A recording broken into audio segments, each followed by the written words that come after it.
Since January 2014, approximately 10,000 animals, mostly unwanted dogs and cats, have entered the San Angelo Animal Shelter.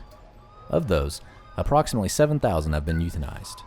In an effort to help stem San Angelo's pet overpopulation problem and the shelter's kill rate, the City Council on August 4th expressed its interest in a mandatory spay and neuter ordinance for pets. James Flores, the city's Assistant Director of Neighborhood and Family Services, explained to the council that many other cities have successfully adopted spay and neuter ordinances as one means of reducing indiscriminate breeding. Flores said if passed, the ordinance would involve secondary enforcement.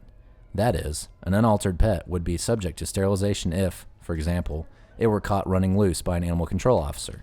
Owners could also face fines. The ordinance would require that all dogs and cats older than 4 months would be spay or neutered and microchipped. There would be exceptions for licensed breeders, medical reasons documented by a veterinarian, competition animals, and law enforcement dogs.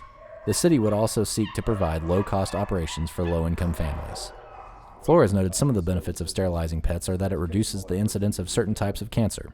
Altered pets focus more on their human families, and the procedure lessens a pet's desire to fight, spay, or roam. A mandatory spay-neuter ordinance is proven. There's cities that are old in this capacity that have had that law locally implemented, and they've seen the numbers decline in intake. They've seen the adoptability rates go up, lesser parvoed animals, lesser diseased animals. Again, it's all about responsibility at the end of the day. Some city council members bristled at a mandatory regulation. However, most said the ordinance is needed to help control a growing community problem that costs taxpayers hundreds of thousands of dollars annually.